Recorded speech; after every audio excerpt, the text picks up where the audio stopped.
Well, y'all probably know the Purple Hulls. We've actually used the Purple Hulls for some client events, and these two girls rock. And I hate to tell Ben, but so far they're my favorites because I just met Ben today, just a minute ago. But if he's anything like his sisters, which I hear he is, y'all are in for a treat. Introduction, I get introduced a lot like that, Bo. But I have to say, as a farmer, that zipper cream peas are far superior to Purple Hulls. Just want to let y'all know that. And, it's interesting the way that name came about for my sister's band, which I was a part of for many, many years, or several years in the beginning. We'll get more into the Nashville side of the story as I go, but I had been befriended and mentored by one of my favorite songwriters of all time, Mr. Tom T. Hall, and got an opportunity to spend some time with Tom T. out at his farm and got to write songs with him, which was just perhaps the highlight of my entire time in Nashville. And I'd introduced him to my sisters, Penny and Katie, and he fell in love with him, and he suggested a band name for us that was Ida Red. Ida Red. I don't know where Tom T came up with that. That's Ida Red has a lot of connotations. There's a famous Bob Wills song called Ida Red, and we had signed with Sony Publishing to write songs and to do an artist development deal, and they did not like the name for mainly just some name recognition issues. There was enough other things out there called Ida Red that it might cause some confusion. So they implored us to find a new name, and it was heartbreaking to me to tell Mr. Tom T. Hall that we had to offload the name that he had bestowed upon us. And if you've ever been in a band, one of the hardest things to do is to come up with the name of a band. And we had grown up farming Purple Hull peas, and which I still do now. We were picking this morning, in fact. And so we thought that we'd want to honor our heritage a little bit and come up with that name. The problem is you've got to explain what Purple Hulls are to everybody above the Red River. So the girls play a lot in the north. They're in Minnesota for a run of shows right now, and spending a significant amount of time in each set explaining what Southern cow pea variety Purple Hull means. A little bit about me, and then I'm honored to spend the rest of our time just talking about what the Lord has done in my life and with His sovereign grace, and some of the things that He's allowed me to experience over the years. Again, a thank you to Mr. Bo for inviting me, and your brother over here and his family are very, very special folks to us. I've known them for years, and then got to spend some more time with them in Nashville during their time there. I am originally from Kilgore, Texas. Grew up on a farm southeast of town. I think I'm the 6th generation that's on that farm. And grew up in Forest Home Baptist Church there in Kilgore, which my family was charter members of in the late 1800s. Both sides of my church went there for many generations. But lately, since moving back, we've been going to Kilgore Bible Church right across the loop there in Kilgore, where we just had a new pastor named, and his first Sunday was this last week. So we're really excited to welcome the Cravies to Kilgore and know that he'll do a fine job there. I went to Kilgore High School, or Kilgore Schools, until my senior year. I skipped over to Trinity School of Texas here in Longview. There was a needs-based, merit-based scholarship offered by Mr. Bruce Brookshire, and I applied for that, and after some interviews was awarded that. So figured that was my only way to get into college, is to maybe get a little bit more intense schooling there my senior year. So I made that move and introduced me to the Longview community some, and to some of the families here, and really enjoyed that opportunity to get outside the walls of Kilgore a bit. Then made my way to Texas A&M, where I was a member of the Fighting Texas Aggie Corps Cadets, and started out wanting to be a veterinarian, and took a different path. But I'll get into that story too.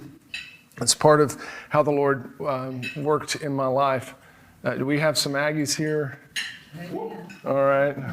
Double Aggie. Okay, double Aggie. Yeah. All right. Two daughters. Two daughters. Graduated. Oh, wow. All right. Well, I'm class of '01, and I've got to share my most recent favorite Aggie joke with you. I'm also a pilot, so I particularly enjoyed this one. Did you hear about the Aggie that threatens to sue the airport, regional airport, for him crashing his plane upon landing? He says that the airport should have made the runway much longer instead of so doggone wide.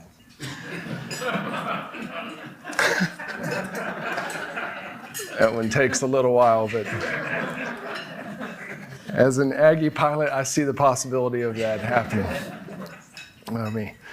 Well, as I mentioned, I'll just kind of start at the beginning. I'll try to keep an eye on time. I didn't bring any notes in with me today just because I wanted to just organically tell you the story of what the Lord has done, and I'll try to hit the high points and maybe even, I don't know how you typically close down these meetings, but if there are any questions or discussion that we want to encourage, I'd be open for that. I'm an open book. So as I mentioned, I grew up in Forest Home Baptist Church, and there every opportunity that the doors were open. For most of my life, my uncle, Reverend Buddy Duggins, was the pastor there at Forest Home Baptist Church, and for a good bit of that, my grandmother was playing the organ, my mom was playing the piano, my dad was a deacon, and so my childhood, my religious rhythms as a child was, as you would expect, being in church every time that the doors were available to be open, and oftentimes when they were closed, we were up there working or doing something. And as a kiddo, I learned to be a good kid. I was a firstborn. I think a lot of times your firstborn kids tend to follow that path, wanting to please their parents and do things right. And so I was a pretty good kid. I learned how to obey the rules. I learned how to be a good churchgoer, and I had some earnest desire for those things too.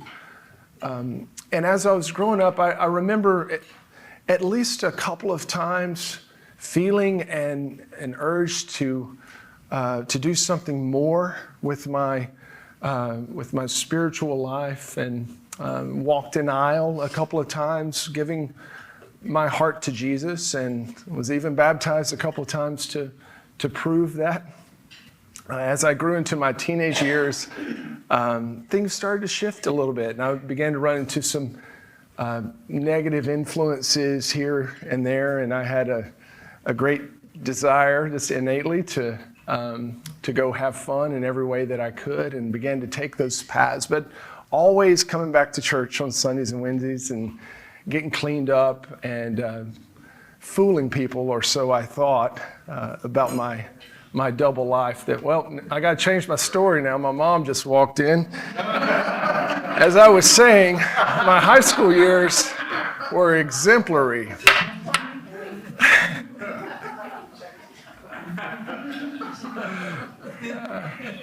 As I finished high school, I really didn't know what I was going to do. I knew that I wanted to go to A&M because I knew that people that like agriculture went there, and it wasn't necessarily the popular place to go back then.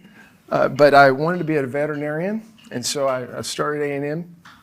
And I honestly don't remember any kind of spiritual consideration during that time. It was definitely all about Ben and what Ben wanted to do, and how I could make some money one day and do some things that I loved.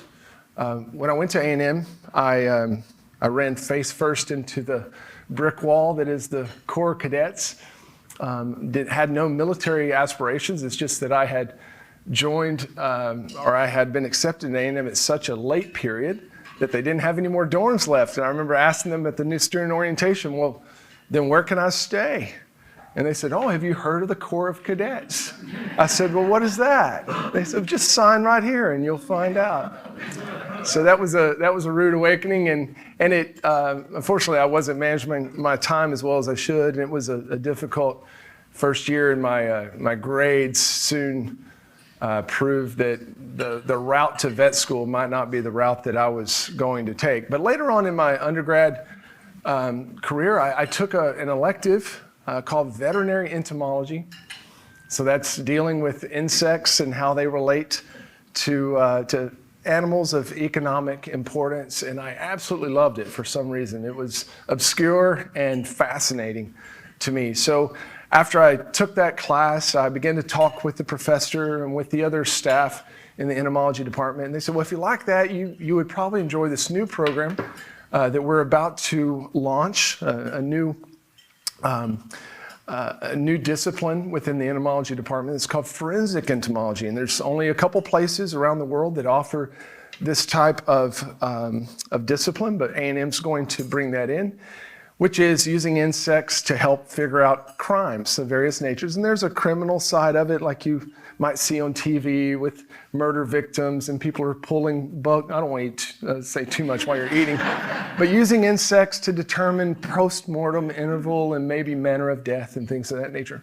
And then there's a civil side of it too that has to deal with termites and all kinds of other lawsuit instances. And so I decided that this was going to be the track that I was going to take. I was being drawn to it in a way that I couldn't really explain. And even more than that, the professors there loved me and they offered me a grant for grad school where I could actually attend grad school and not have to pay anything and even be able to teach some undergrad classes as I did that, which I was not a teacher at that time. I am a teacher now, and I did not know what love I would have for teaching, but that's where I discovered that. So I switched tracks, majored in entomology, went on to grad school there at A&M to pursue a master's, and it was actually a 96-hour PhD program in forensic entomology. Again, just as in my choice to go to A&M, there were absolutely zero spiritual considerations in any of that. And it's at this point in my journey that I'm quite ashamed to say where my heart and where my mind was. I had an assurance in my mind that I was saved. To the extent, and my theology was so bad, that I believed I could go and do whatever I wanted to do. And because I had walked an aisle, and because I had said some words that I was told to say, and I had followed through with baptism and done all the things that a good Southern Baptist kiddo should do, that I had a license to pursue the world in whatever way I could. And I remember driving back to my apartment one evening, inebriated, on the edge of having an accident and killing myself at any moment. And I remember that thought crossing my mind about, the religious and the spiritual implications of my lifestyle. And I remember answering myself, and embarrassingly so, with the answer, well, even if I have a wreck and kill myself, at least I'm going to heaven. And looking back on that logic and looking back on that theology and what my assumptions were now is very sobering, very much on the other side of the spectrum, right? So, it's difficult to say, and I've debated this with folks before, it's difficult to say when I was saved. I'll just be honest with you. It's difficult for me to tell you when the Lord rescued me. There are some that say that you must know the day and the hour. I would disagree with that, and I'll get more into that as we talk, and happy to talk afterwards. But if you were to ask me now, do I believe that I was saved then? I would have a great pause to tell you that I was. Looking back, I believe that perhaps I was depending on some type of ritual behavior that was encouraged to a lot of kiddos my age at a time to walk an aisle and say a prayer. And I'm not saying that was done intentionally. I'm just telling you what I heard. And I heard that I didn't want to go to hell, and what do I have to do to not go to hell? And then I was sent off with an affirmation and a confirmation that I could go and do. It's best if you don't do these bad things. Try to do good things, but you're good to go. And I just don't know if I was. I hope to ask Jesus one day when he actually rescued me, and he will tell me. But that's up to him right now. All that I can tell you right now is I'm rescued today, and I know that without a fact, right? So as I started grad school there at A&M, I was loving it. I was eating it up. I was determined to be the youngest PhD to graduate from the College of Ag Sciences there at A&M, and giving it everything that I had. And I was excelling and doing some really fun research around the South Texas area. But at the same time, the music bug had bitten. Now, I grew up playing classical piano from a very young age, and it was quite an intense pursuit growing up. Mom made sure of that. To the point when I got into late high school, and she finally surrendered and allowed me to back off of that piano journey, I went the other way. And as I left home going to college, I also remember thinking, if I never touch a piano keyboard again, I'm going to be all right. You know, I've had enough of the beatdown. And so I did. I went to A&M and I never sat down piano. Well, maybe once. I think I sat down in the Memorial Student Center and played some offertory piece I'd remembered one time. But beyond that, music was gone. But I'd started playing some stringed instruments, just picking them up here and there, and started playing banjo, of all things, and guitar a little bit, mandolin. And one of my graduate advisors on my graduate committee was a guitar player, and he says, we ought to start a little lab band. We'll call ourselves the White Coat Bluegrass Band or something, And so we got a few other pickers, another PhD student, got him to come in and play guitar, and I was playing banjo, and we started playing little nerdy functions around West Campus there and just having a ball. And it began to take up more and more of my time and more of my passion, but still just strictly as a hobby, not as something that I seriously considered doing, until it did. Until I woke up one day, and actually it happened one night. I was sitting, I remember exactly where I was sitting, and I was putting the final pieces on an insect physiology and morphology paper. So interesting. And it was like I hit another brick wall, and I just stared at my computer. Can't explain what happened really, except that it was the Lord looking back, and I just admitted to myself out loud, I'm done. I'm done with this. I thought, what does that mean? What did I just say? And I was very confused and very scared. I was in the midst of this program, had a lot of money riding on the research that I was doing, a lot of expectations. I went to Dr. Olson, the guitar player in our band. I said, Doc, I don't know what to do. I said, my heart's not in this anymore. I'm talking about overnight. What is Dr. Gold going to do? He was the chair of my board. He was a very mean, temperamental man. I said, how in the world am I going to talk to him? And all I know is I want to play music somehow. I'm not even that good. Like, how silly is this, And he looked at me and he says, well, I've been wondering when you were going to tell me this. And he says, I have some advice for you. That I want you to keep between me and you, being that I'm on your graduate board, but I think you need to chase it. I said, well, what does that mean? Does that mean that I withdraw from school? Or he says, do what you feel like you're going to do. And so I went into Dr. Gold's office. He was a Mormon from Salt Lake, and a physical guy. In fact, had beat up a couple college kids at a gas station fighting over something. So I peeked into his office, and I said, Dr. Gold, I'm going to withdraw from grad school. And he says, what? Where are you going? Purdue? I said, no, sir, not Purdue.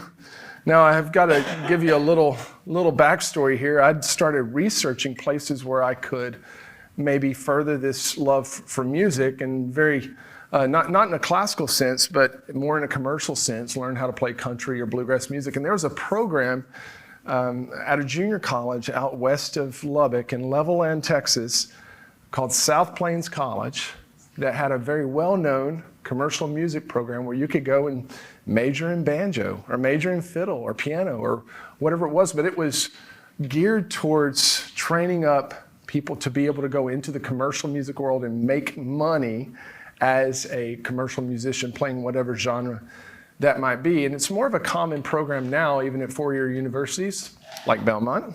But back then it was quite rare, and South Plains was one of the pioneers in that. And I communicated with them briefly and wrote actual letters to them and mailed them and sent them a tape of me playing. And they wrote back and said, I think we can find some scholarships for you if you want to come on out. So I had begun to make that move in my mind. I knew that I wasn't going to go to grad school. And so back to Dr. Gold's office, he accused me of perhaps transferring to Purdue, or maybe it was LSU. I said, no, sir. And he says, well, where are you going? And I said, I'm going to South Plains College, sir. And he said, where's South Plains College? I said, it's in Levelland, Texas, sir. Well, where's Levelland, Texas? I said, I don't know. I've never been west of Abilene, but it's somewhere out there. And he says, what are you studying? And I said, banjo, sir. Commercial music, banjo. And he had the typical reaction that I was expecting. And he, in not some very kind words, told me to gather my stuff from the lab, to hit the door, and never to return. And the last thing he said to me, actually, as I left out was, I guess I'll see you on TV one day. Boom, slam the door. Sorry, so I was gone.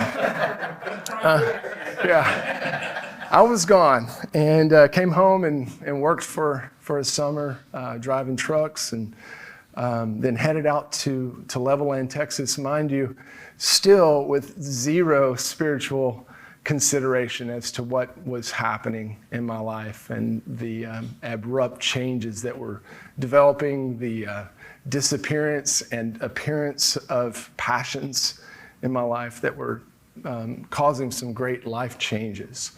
I carried a couple guys with me from Texas A&M out to Levelland. They were in my party crowd there, other singer-songwriters, and we were going to just carry our party all the way out to West Texas, and that's what we did. We found a cheap rent, $150 a month, and just a shack in the middle of a cotton field where you could feel the wind blowing through the house at night and hear the rats walking on the floor. But we were loving it. We were playing music 12, 15 hours a day, sometimes making it to school, and just having a ball. Until things started changing. And when I say things started changing, it's hard for me to put them into words, except that looking back on it, the Lord began to take everything away. Everything. Tangible things, intangible things. Tangibly, all the money that I had, which wasn't much. But some particular expenses drained what I have. My mom and dad, as much as they would have loved to help me, were not able to, and I was embarrassed to ask for it anyway. I had made the decision of dropping out of fancy grad school to go to community college, so the last thing I was going to do would be to go ask for help. But I found myself more than any time in my life with nothing, with literally just a few quarters to rub against one another, to the point of where I didn't even know how I'd put gas in my truck to get to school. And so I was on campus one Monday, and I was hungry. I could not really afford much food to eat. And there were a couple of Christian ministries on campus that were sponsored by various associations. And one was the Baptist Student Ministries. And they had a 50-cent lunch on Mondays. And so I looked at that sign, and my stomach was growling. And I remember the shame that I had as I looked at that building and just thought about my past and where I'd come from and what had been taking place over the last several years of my lifestyle, and my essential rejection of anything good and true and beautiful that God had to offer. But I was really hungry, and that caused me and propelled me to go inside and hopefully not be discovered by anyone there. Hopefully no one would ask any probing questions to find out where I was tracking. I went in, they said, 50 cents, please. And I said, I left my wallet in my truck. I said, if y'all can spot me 50 cents, I'll get you back next week. They said, yeah, we can do that. Go ahead. And so I took a breath, and I walked through, and it was a Hispanic congregation, or not a congregation, but it was a Hispanic husband and wife that were, he was a pastor, and it was his wife that, of the church that was sponsoring the food that day. They had enchiladas and it smelled so good.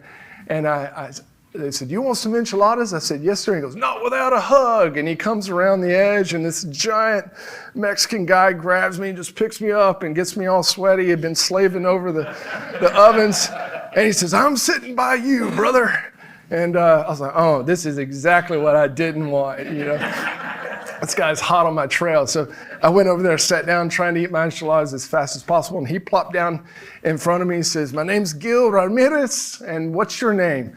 And I told him, "Well, where are you from?" He started trying to peel these things out, and I was trying to hide as many details and keep from being convicted of my crimes as much as possible.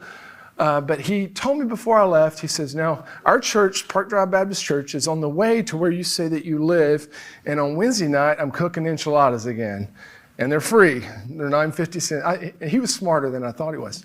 And he says, "Why don't you drop by Park Drive and you can eat supper with us again?" And I thought, "Okay, sure." And I told myself as I was walking out, I'm not going back. But it was amazing how the Lord was continuing to deconstruct day by day the things that I was depending on, from relationships to resources to anything else that I could try to grab hold on for regularity. Come Wednesday, I was looking for something that I could sink my teeth into, both literally and figuratively. So I dropped by Park Drive Baptist Church, and I ate their enchiladas again after their prayer service. So I sat through the prayer service and ate their enchiladas and left that night feeling very odd, feeling disheveled, without direction, but feeling that something was going on. I went and got in my truck and looked there under my windshield wiper, and there was a $20 bill stuck underneath my windshield wiper that someone from the church had placed there from whatever, I don't know what might have inspired them to do that, but it was a good gift from the Lord. And that made a huge impact on me. Not so much monetarily, but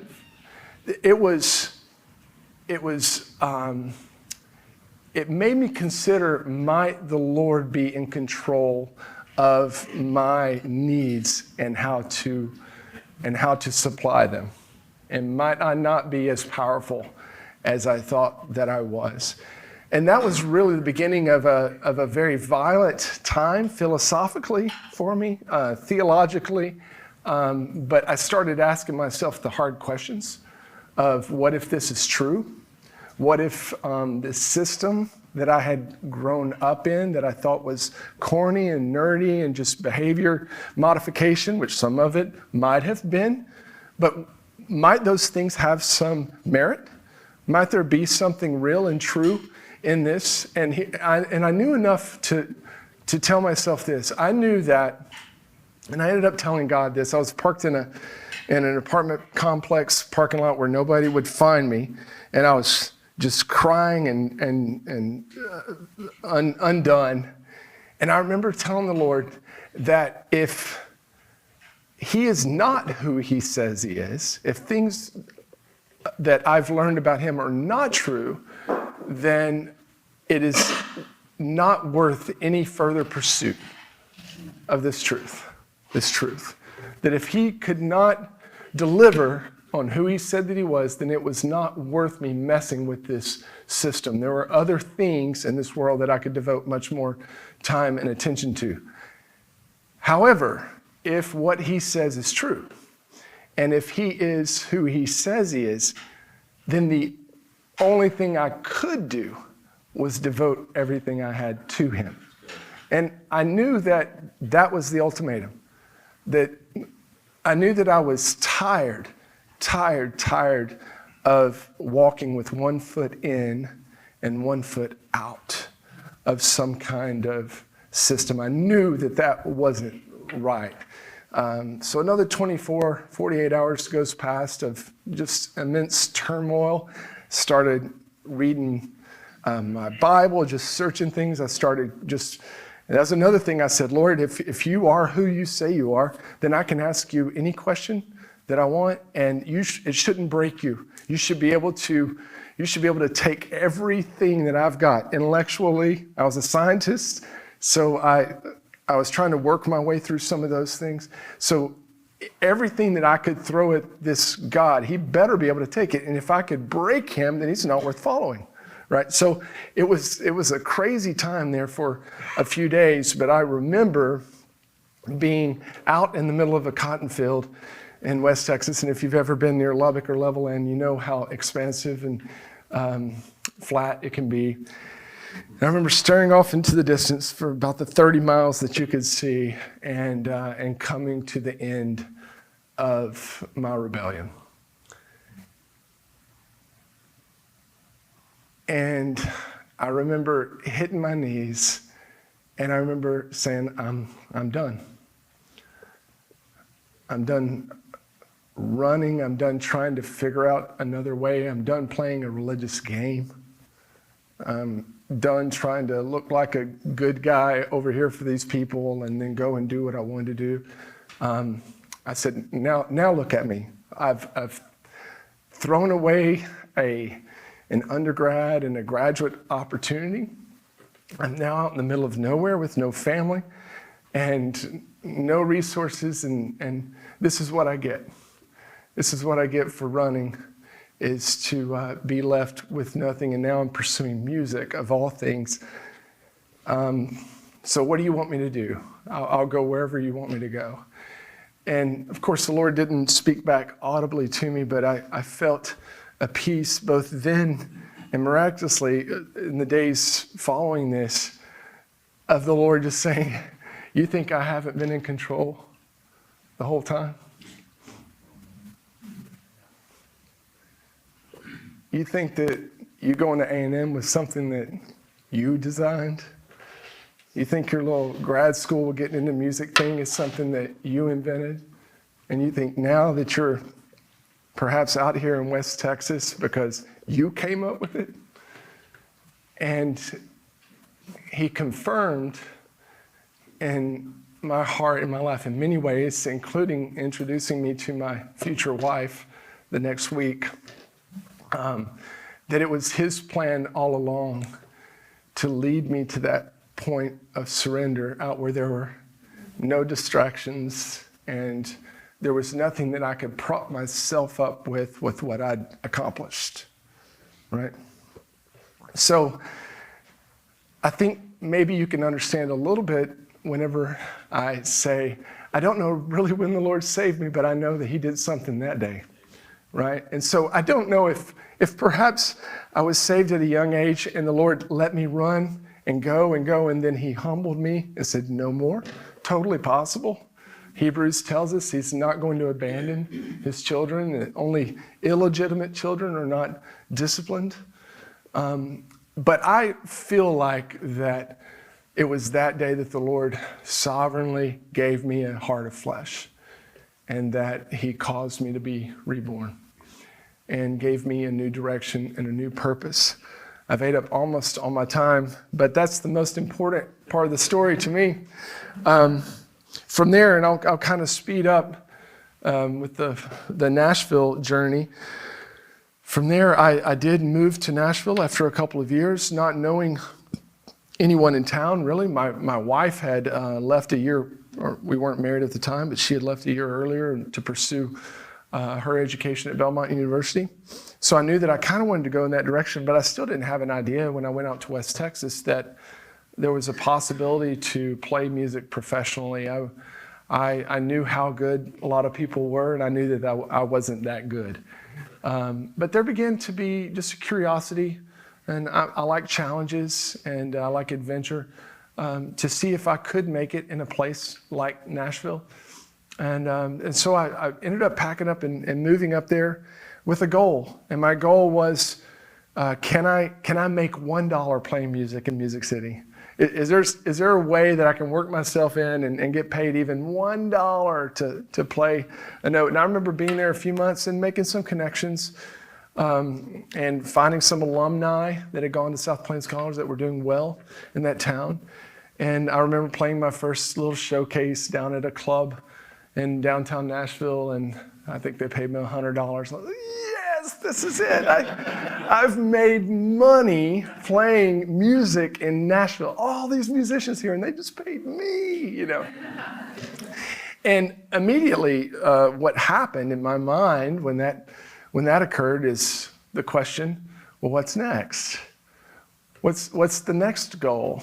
And I think that's a healthy question to ask. And I said, well, what if I got paid to play music traveling from Nashville to somewhere else? And then they paid me and we came back, and that happened. And then the goal was, well, what if I was able to get onto a tour bus, one of these 45-foot Prevos that journey through the night and get to sleep in my own bunk? And that happened. And each time that these different goals would be reached, it would be immediately replaced with a bigger and grander one for what I might do. After a few years in town, I was called and offered a job with a 16-year-old female artist who was just getting started. She just had her first single out on radio, and they were looking to put together her first real touring band. A former bandmate of mine, band leader, was her band leader now, and he says, I need somebody that does just what you do. The real reason why I worked in Nashville is not because of how great a musician I am, it's because of how diverse I have become with being able to play many different instruments good enough. Let's just be honest. Yeah, people will say, well, gosh, you must be one of the best if you made a living in Nashville for 20 years. I say, actually, no. Your waitress at Olive Garden can probably play better the guitar than me if you're in Nashville. Your waiter or the guy serving you a drink at a golf course is probably a better banjo player. I mean, that's just how Nashville is. It's packed with talent. But I had learned how to play and sing harmony and play piano and stringed instruments to where that was a desire. It was desirable for artists to hire somebody like me that they could save money with. Let's just be honest. They could bring me out and I could play several different, put on several different hats. And so the band leader says, we need somebody like you. We need a piano player, somebody that plays banjo, mandolin, dobro, and guitar and sings harmony. And you even have your CDL, so you could even help drive the bus if we needed to. And I said, well, who is this? Because I had a great gig at the time. I was playing for a Grand Ole Opry member, and we were having a lot of fun. He had the #1 song on radio that whole year. His name was Craig Morgan. If you remember That's What I Love About Sunday, do y'all remember that song? That was that year, and I was getting to play piano on all those really pretty gospel-y ballads. And he says, well, her name's Taylor Swift. And I said, oh, gosh. I had heard her one single, and I was not a fan. And I remember pulling into the driveway. I was playing on the radio. I was pulling with Hannah, and I said, mark my words, Hannah, that's my wife. I said, I would never play this.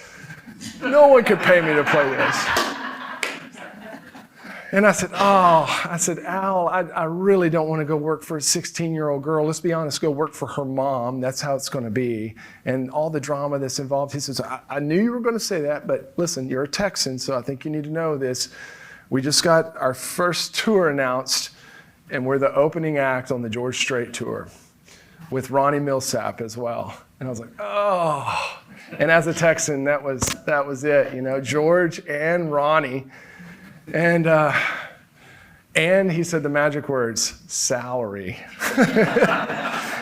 Which as a new artist to offer salary is very, very rare. It's almost unheard of, but her dad had been a very successful hedge fund manager, mom too, and he believed in treating people right. That's how they ran their business, and that's how they took care of us band members. And so I quit my gig with Craig and went on the road with Taylor, which going with a new artist is always, it's always a risk. There's no way to know what's going to happen with that new artist's career, and to jump ship from somebody who's a Grand Ole Opry member and have multiple #1s and playing all the TV shows and such, to go to a new artist that could be done in a year and just fizz out is a pretty scary thing to do. But I did that, and interestingly, looking back, I had much less spiritual consideration making that move than what you might imagine after hearing the last part of my story. And what had begun to happen to me in Nashville is I had begun to drift. I had begun to drift from what I knew was true. I had begun to set my passions and my treasures on things that were never meant to support those things.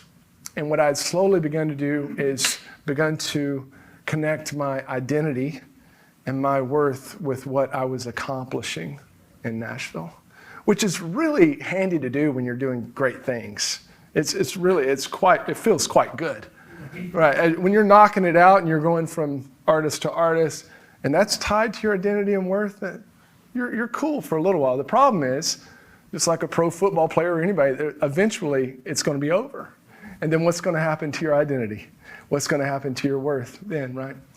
But that's where they were tied up, and it didn't help that traveling as a professional musician, we were rarely home on the weekends, so I would go 50 weeks out of the year without being in church, and without being around believers, without having truth spoken to me and around me. I didn't realize the importance of that then, just what it meant to be in community and how the Lord has designed us to be discipled in community, and that it's not a Lone Ranger sport, this Christianity. So I went with Taylor, and the Lord ultimately was very good to me with the gig in Taylor and with Taylor. And it's not because of what we got to do, because over the short few years that I was with her, she went from her first single to the #1 selling artist in the world. And I went on that ride with her. I went from me and her driving around in a minivan across western Pennsylvania doing radio tours to hopping on her Falcon and flying out to Houston and playing the Houston Livestock Show and Rodeo and being back in my bed beside my wife at 11 p.m. That's the kind of growth that I saw. That's not why the Lord was good to me with the Taylor gig. The reason why the Lord was most good to me in that experience was that he showed me in a very short period of time how the world and accomplishments in the world will not satisfy me. And I thank him because, like so many other musicians in Nashville, they spend, and other pursuits too, not just musicians, they spend their entire lives on this progression scale, thinking that if they hit their next mark, that it's finally going to give them what they're looking for, right? And so it's always out there, just like a carrot in front of a horse. Always say, well, if I could just get that next raise, or if I could just get that next promotion, or if we could just pay our house off, or if we could just join this club or that, then I will have finally made it, and this hole inside of me will finally be filled. And what happened with Taylor over the course of just a few years was the world was handed to me as far as a touring musician goes. And I stood in Times Square, New Year's Eve, looking at 1.5 million people on the biggest stage that you could possibly stand on as a musician, holding my guitar, about to go on before the ball dropped at Dick Clark's Rockin' New Year's Eve extravaganza, and looking there and saying, this ain't it. This ain't it. And before I took the stage that night, I knew in my heart there were some callbacks in my memory and just in my spirit to that field in West Texas where the Lord had dealt with me, where he had pulled it all away. And there were these memories and this calling to say, you didn't have anything there and I was enough. And now you have everything you can get as a musician. Is it enough? And so I knew before I even stepped on that stage that I was done. I was done. I was going to quit. And we played the show. I got off, and I'm taken back off to the hotel, and the band guys and Taylor's, and aren't you going to stay and watch the ball drop? I said, no, I'm headed to the hotel. And I headed back, and I called my wife, Hannah, on the way, and I said, hey, I'm quitting. And she says, let's talk about this first. And we did. And over the next few months, I arranged, and Taylor was very, very gracious, arranged to walk away from that job. And a lot of people will say, gosh, that must have been the hardest thing you could have ever done, because I was the highest paid band guy in Nashville. I mean, there were artists, George Strait, whoever you want to name it, that have had bands for 30 years that weren't making as much money as Taylor was paying us. Plus, I had become her band leader and confidant, and I would play all of the acoustic shows with her, not only the full band stuff, but I went and did everything else with her. I was definitely the highest paid banjo player in Nashville, but one of the highest paid touring musicians in Nashville. And people say, wouldn't that wouldn't that be hard to walk away from? And that's how I know it's of the Lord. Because I look back and I see how easy it was for me to walk away from what seemed to be the sure deal in grad school.